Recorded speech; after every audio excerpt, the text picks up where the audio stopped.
amigos, sejam todos bem-vindos ao nosso estudo da educação dos sentimentos através do Evangelho de Jesus, para que possamos buscar os seus ensinamentos, esclarecer nas nossas mentes toda a sua mensagem, aquela mensagem portadora de amor, de paz, de perseverança, de fé, para tornar as nossas vidas cada vez mais mansa, mais branda, mais humilde e compreender todas as suas virtudes. E o nosso Evangelho de hoje está em João, capítulo 21, versículo do 15 ao 19, chamado Jesus e Pedro.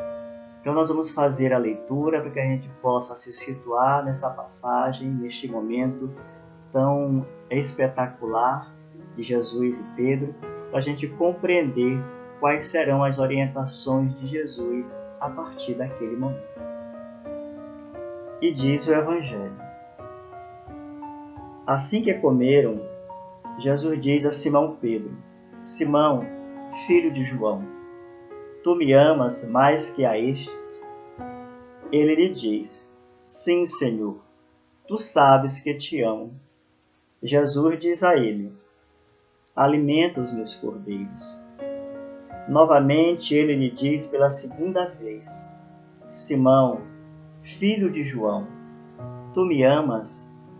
Ele lhe diz: sim, Senhor, tu sabes que te amo. Jesus lhe diz: apacenta as minhas ovelhas. Jesus a ele pela terceira vez diz: Simão, filho de João, tu me amas? Pedro entristeceu-se por lhe ter dito pela terceira vez: tu me amas? E lhe diz: Senhor, tu sabes de todas as coisas, tu sabes que te amo. Jesus lhe diz: alimenta as minhas ovelhas.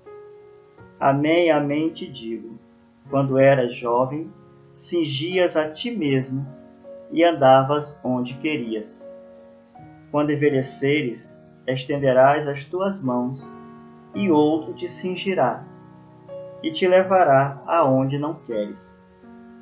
Disse isso indicando com que tipo de morte glorificaria a Deus. Depois de dizer isto, diz-lhe: segue-me. Então veja que este é um momento ímpar entre Jesus e Pedro, e a gente observa que ele está vindo exatamente logo após a segunda pesca. Estavam todos ali retomando as suas vidas, tal qual viviam em Cafarnaum, naquele lago, vivendo da pescaria, vivendo no seu próprio mundo.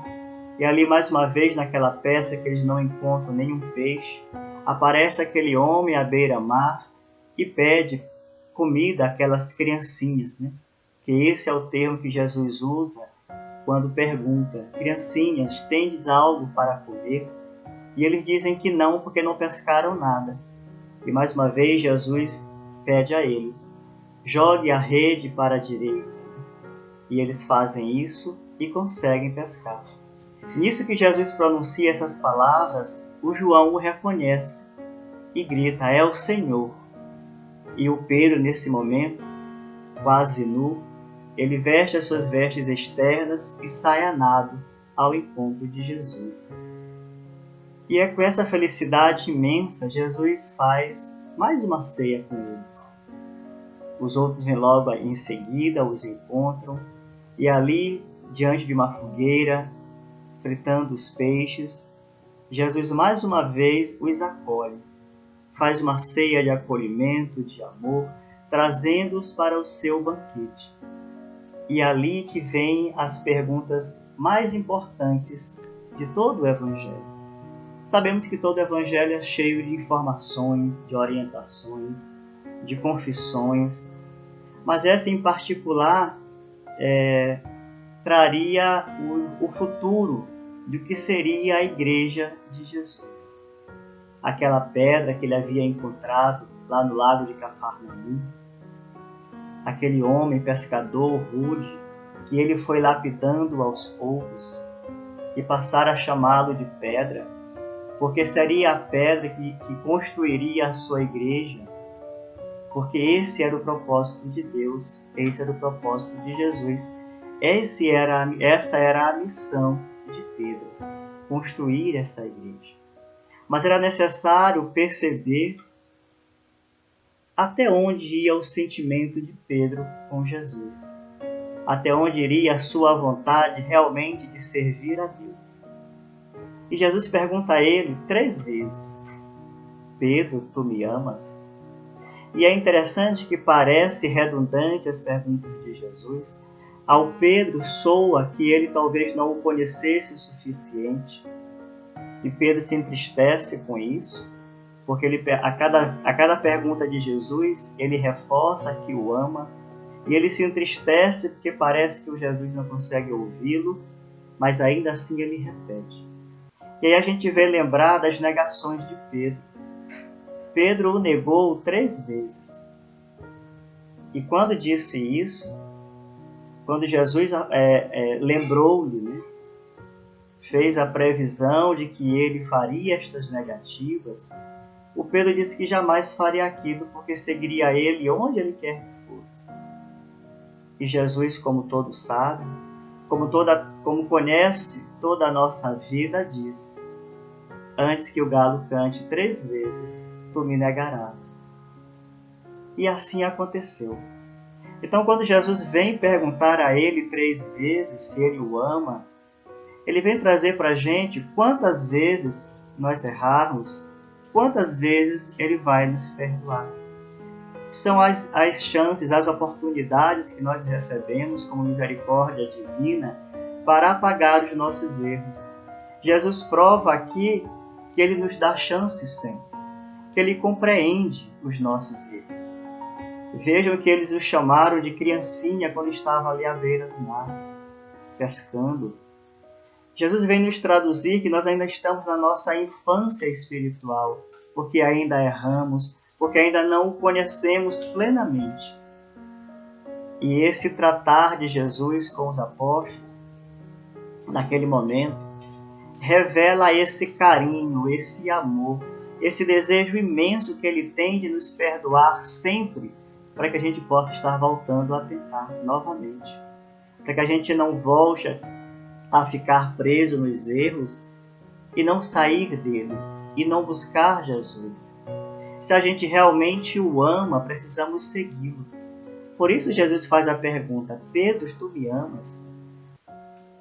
Ele quer sentir no fundo do nosso coração se nós realmente o amamos. E Pedro revela isso com muita propriedade. Até se entristece quando Jesus repete a pergunta. E o que isso vem representar nas nossas vidas? O que isso representava naquele momento para Jesus?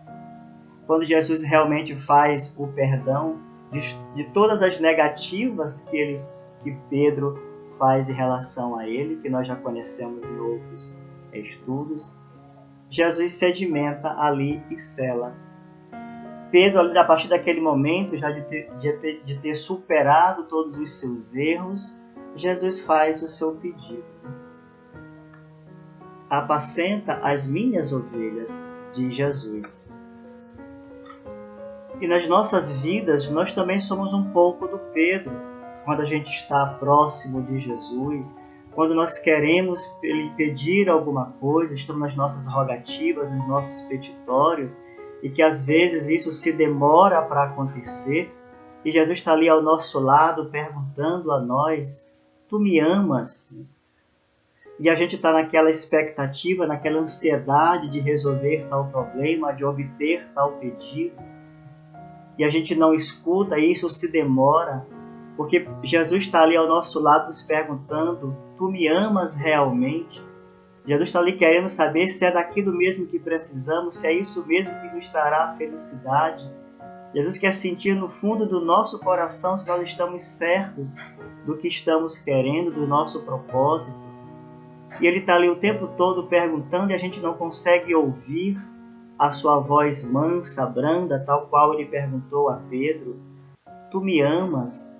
E a gente vai se entristecendo, porque no primeiro momento de alegria que buscamos Jesus, a gente quer que tudo aconteça. E nem sempre as coisas acontecem segundo a nossa vontade. A gente sempre diz isso nas orações, que seja feita a tua vontade. Mas quando a vontade é a nossa, é a minha, a gente quer que ela aconteça. E a gente pergunta onde está Jesus. E a gente vai se entristecendo, vai repetindo que eu amo, mas fica triste por dentro, porque não consegue compreender que Jesus nos ama acima de qualquer coisa. Então somos Pedro, duvidando do amor de Jesus o tempo todo, porque queremos ouvir a sua resposta.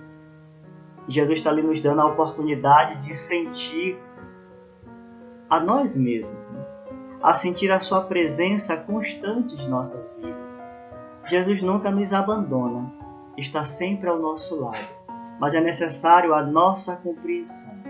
É necessário que nós possamos compreender qual é a igreja que Jesus está querendo que nós construamos dentro dos nossos corações.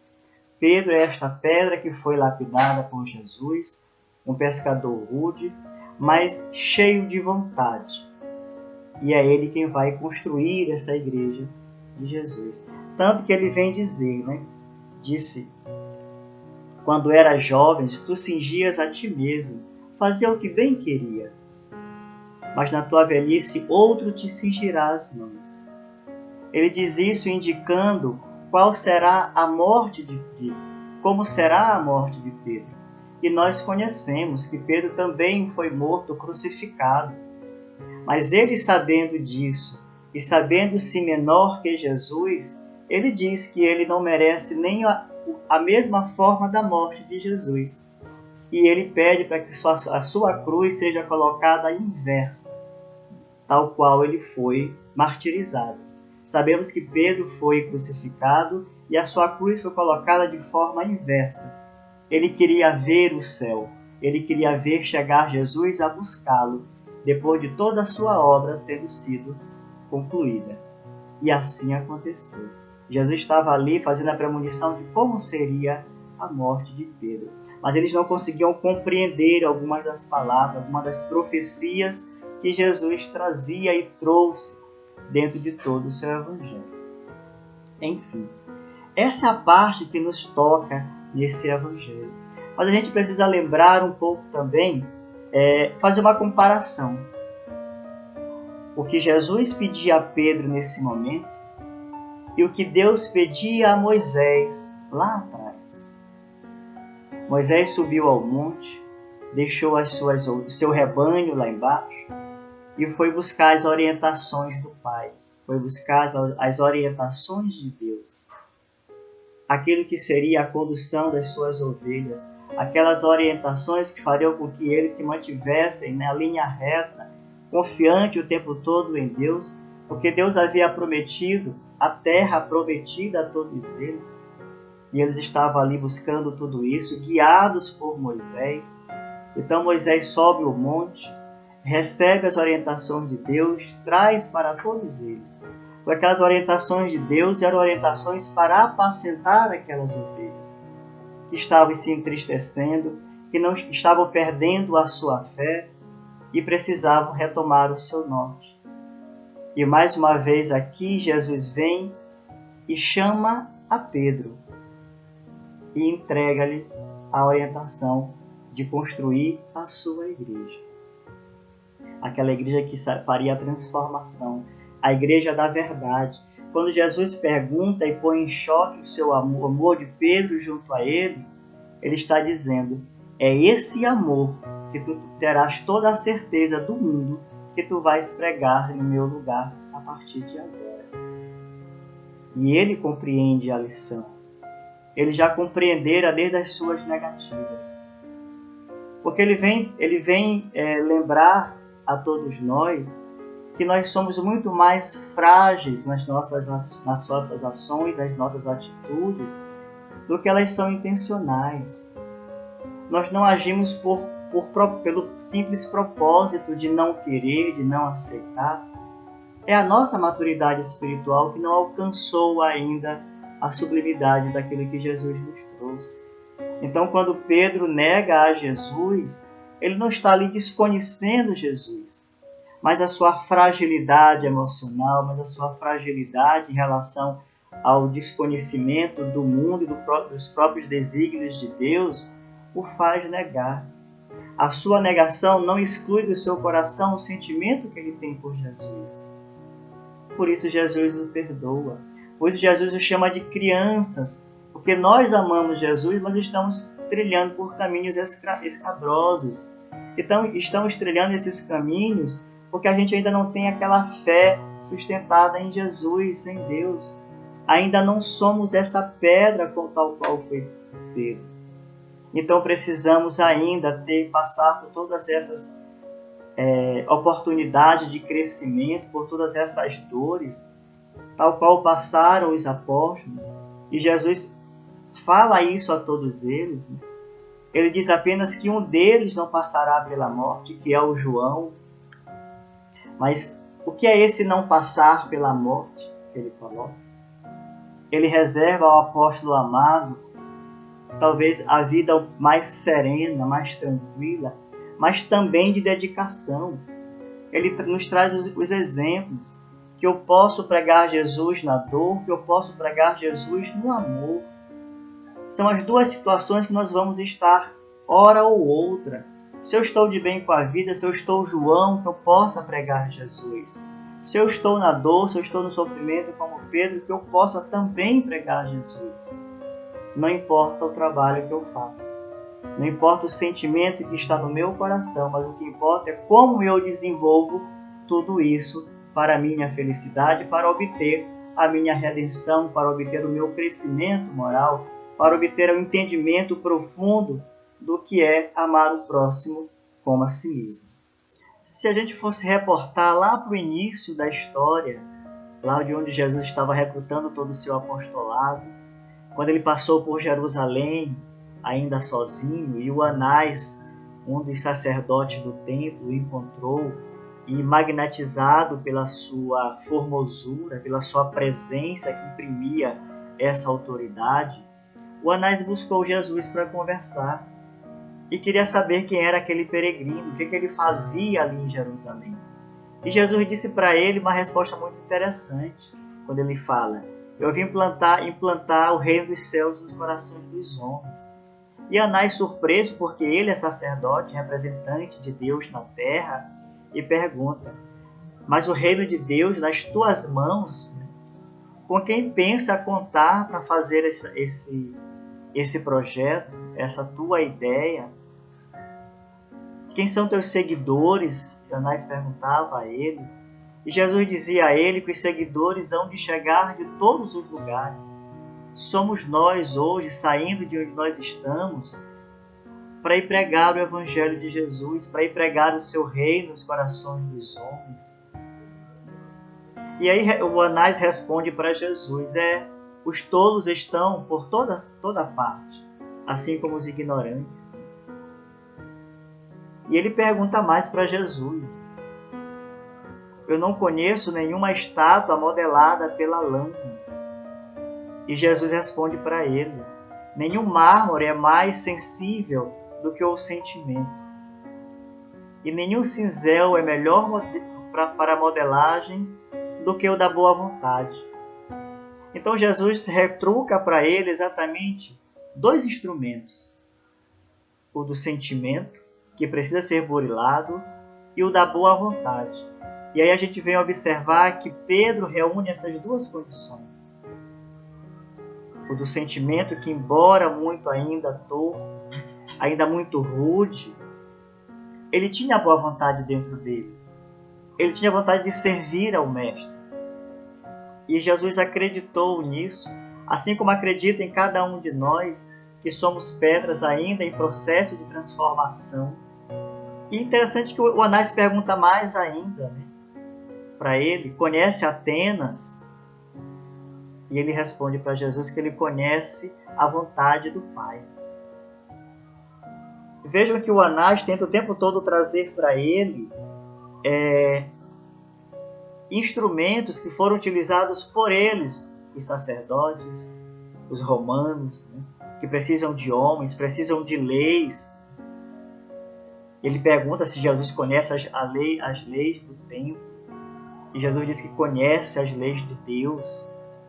que são essas leis que ele veio trazer para cada um de nós, para servir-nos de instrumento de burilamento interior, de instrumento para manter as nossas relações uns para com os outros saudáveis. Tudo isso era o que Jesus esperava dos apóstolos, tudo isso era o que Jesus pretendia de Pedro e pretende de cada um de nós hoje. E aí Jesus segue, porque não adiantava manter aquele discurso com Anás naquele período. Sabia Jesus que ele seria mais tarde um dos seus juízes, que estaria ali a seu julgamento. E eis que Jesus retoma o caminho de Cafarnaum, e lá nas cercanias do lago, ele encontra Simão Pedro e André, e ele se sente atraído por aquele peregrino, aquele galileu. Aí eles param, Jesus chama eles dois e pergunta se eles não querem segui-lo. Ele diz que ele vem da parte de Deus, e André, muito surpreso, sabendo que já tinha ouvido falar daquele homem, e ele diz: mais um rei em Cafarnaum. E Pedro imediatamente diz: mas o lago é muito grande, há várias casas na sua redondeza, nós podemos. Era aquela vontade que Pedro tinha de fazer implantar o amor, a lealdade, a fidelidade, a paz, porque eles viviam naquele sufoco todo com Roma. E eles aceitam prontamente seguir Jesus. E daí começa toda a jornada de Pedro, que nós já conhecemos, nós já falamos bastante no início do nosso encontro hoje. E ele chega até o momento daquela despedida. Já tendo dito Jesus para Pedro, dando autoridade a ele, que tudo que ele ligar na terra será ligado no céu, e tudo que ele desligar no céu, na terra, será desligado nos céus. Nós também podemos fazer essa ligação com o céu quando estamos buscando a nossa transformação, melhorando as nossas virtudes, adquirindo outras novas. Assim também como nós estamos nos desligando do céu cada vez que nós caímos nas repetições dos erros, nas tentações. E Pedro vem trazer exatamente a palavra de Deus, a palavra de Jesus, o seu evangelho, para que tudo possa estar ligado nos céus. Meus amigos, essa era a mensagem que eu gostaria de trazer para hoje, para que a gente pudesse entender essa responsabilidade dada por Jesus a Pedro, e nós abraçamos todos essa causa, para que nós possamos ajudar-nos uns aos outros sempre. E assim, eu me despeço, deixando meu abraço fraterno a todos, e até o nosso próximo encontro.